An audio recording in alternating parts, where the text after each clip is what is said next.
Bonjour, bonjour. Vous allez bien?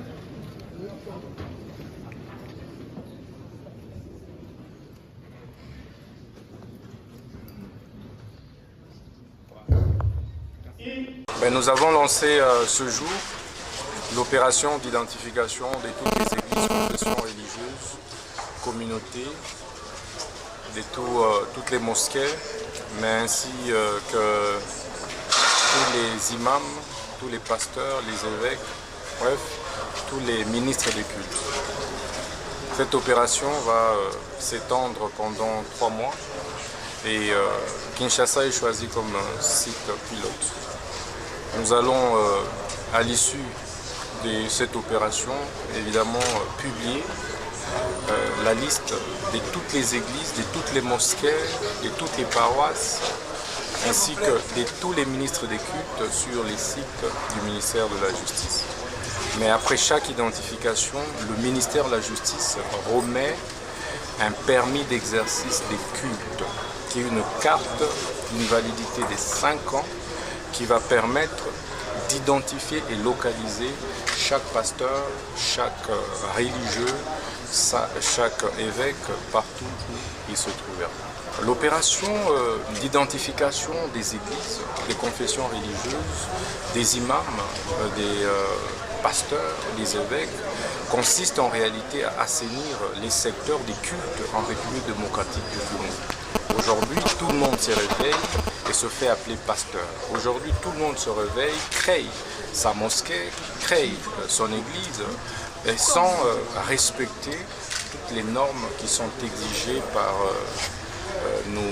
notre cadre légal.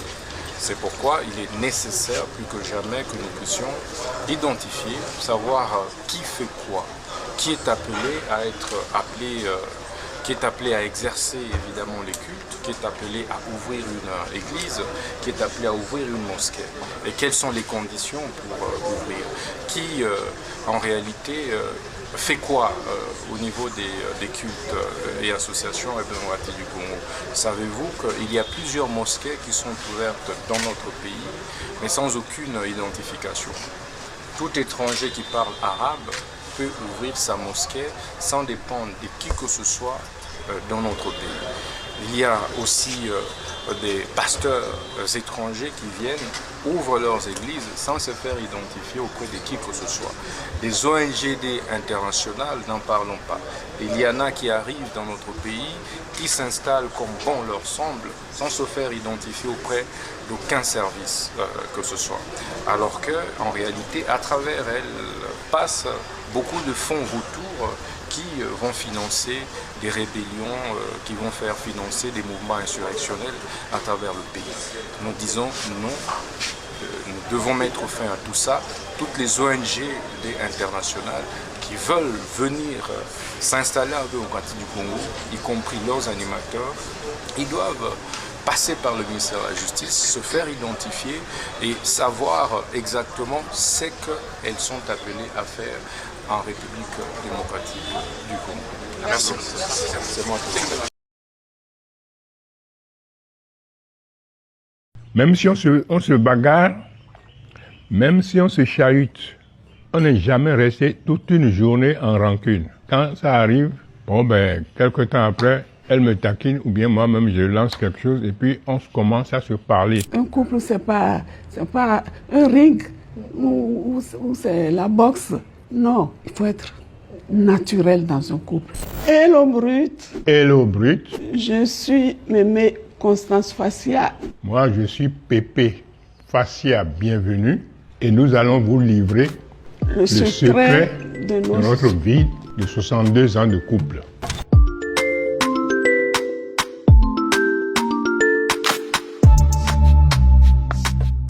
Tu vois là, c'est moi ça. Et c'est papy ça.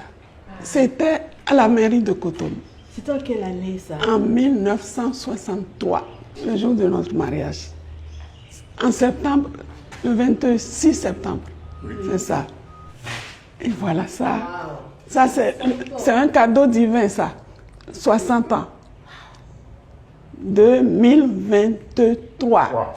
Wow. Ça nous fera 62 ans de mariage en septembre 2025.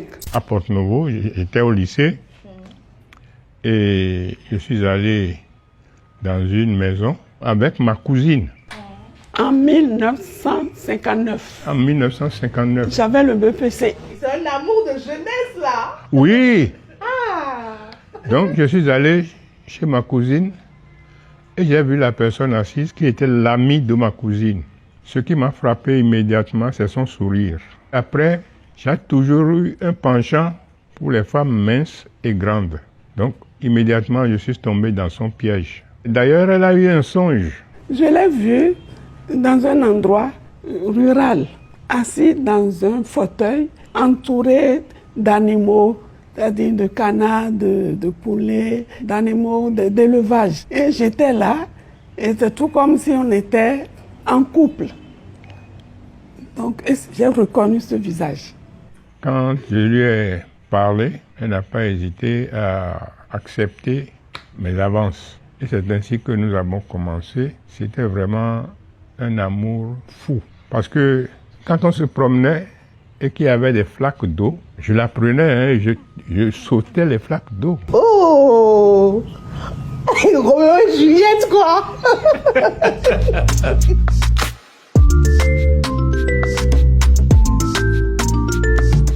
Mais nous avons eu beaucoup de difficultés. Entre couples, il faut se pardonner. C'est parce qu'on ne se pardonne pas que beaucoup de couples, il y a rupture. Il faut oublier le tort des uns et des autres. Et il faut être de bonne foi. Quand tu as tort, accepte que tu as tort. Quand tu fais mal, accepte que tu as fait mal. La chance que j'ai, moi, il est un peu spécial. Il est gentil, puis il est rigolo. Ce sont les qualités qu'ils ont phasées, ça. Voilà, il est amusant, il est amusant. Il est donc avec quelqu'un comme ça, même quand il t'énerve, quand il te fait du tort, il revient vers toi, il te fait une grimace, il sourit d'une manière là, et puis tu laisses tomber, tu oublies. C'est facile avec quelqu'un comme lui. La première chose, c'est d'abord l'humilité. Le moi ne sert à rien. Le moi gâte tout. Si tu as l'humilité, tu supportes l'autre, l'autre te supporte. Mais si tu es orgueilleux et que tu ne penses qu'à toi, tu ne dis que toi, tu ne vis que pour toi, tu ne penses que pour toi, il n'y a rien à faire, ça ne peut pas aller. Donc pour les jeunes couples aujourd'hui, nous conseillons l'humilité, l'esprit de compréhension, l'esprit de partage, l'esprit de bonté mutuelle. Je pense sincèrement que l'une des bénédictions les plus sous-cotées et les plus négligées dans ce monde, c'est le fait d'avoir une bonne santé. En qualité d'ancien grand malade, je peux vous confirmer que l'une des plus belles richesses que nous avons sur la terre, c'est la santé. Tu sais, tu peux avoir tous les problèmes du monde, avoir de sérieux problèmes. C'est le jour où tu vas avoir un problème de santé, tu vas te rendre compte qu'en fait, tu n'as qu'un seul problème. La santé.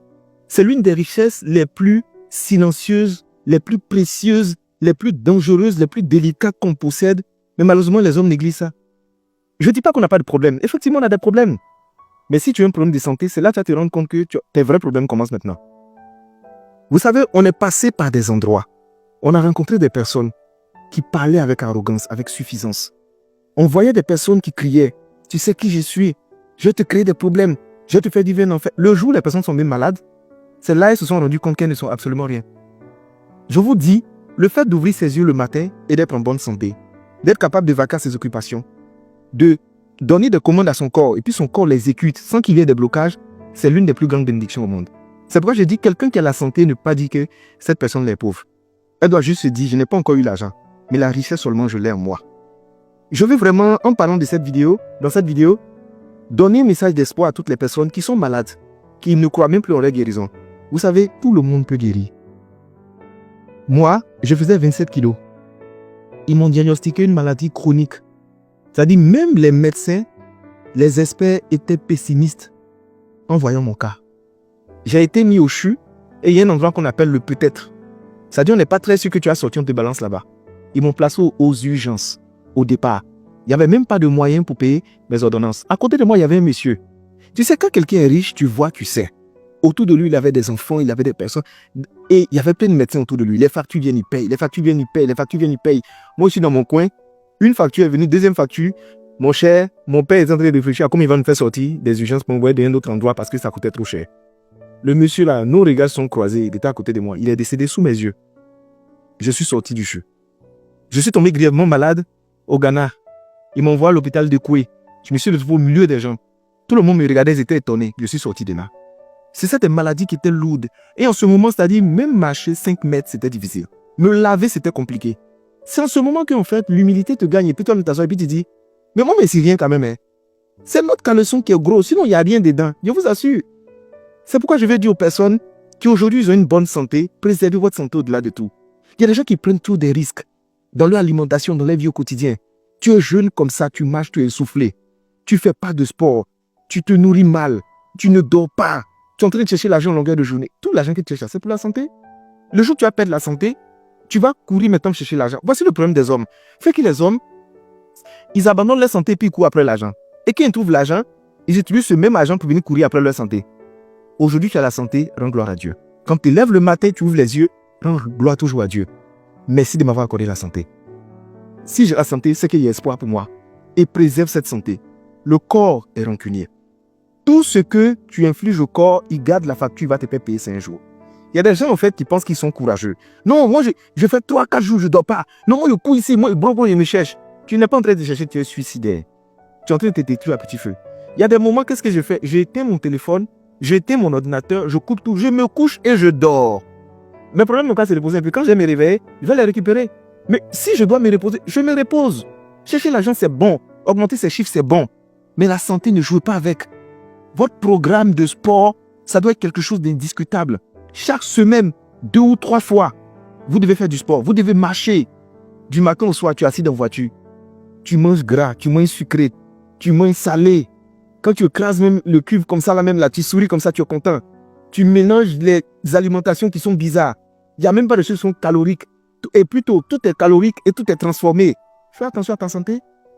Quand je vois des jeunes qui ont un physique qui est tellement repoussant, ça me fait mal. Parce que vous savez, il y a un niveau de négligence, c'est suicidaire. Et c'est méchant. Donc je vous dis aujourd'hui, la plus grande des bénédictions que nous avons sur la terre, la plus grande des richesses, c'est la santé. Préservons notre santé avant que le pire n'arrive. Pour l'instant, tu es en santé, tu es convaincu que rien ne peut t'arriver. Pourtant, ça se passe vite. Il y a des gens qui étaient agiles, qui couraient partout. Et puis, en une fraction de seconde, ils sont devenus dépendants des gens. Il ne peut même plus aller aux toilettes faire ses besoins seul. Il a besoin des gens. À mon tour, je me rappelle, on me prenait combien d'enfants? Combien de bébés? On m'envoie dans la douche. Ah, je m'assois par terre. L'homme n'est rien. L'homme n'est rien. Je monte sur la balance 27 kilos. T'as dit, je suis anémié, je suis devenu blanc. On voit mes veines comme ça. C'est pourquoi quand souvent je suis là, j'ai décidé d'être humble, de respecter les gens, de croire en Dieu et de vivre vraiment caché sans faire du mal aux gens, quoi. Parce qu'en vérité, on parle beaucoup, mais on n'est absolument rien. Si tu as la santé, tu es béni. Si tu n'as pas la santé, continue de prier Dieu et garde la foi. Inch'Allah, par la grâce de Dieu, tu vas recouvrir la santé.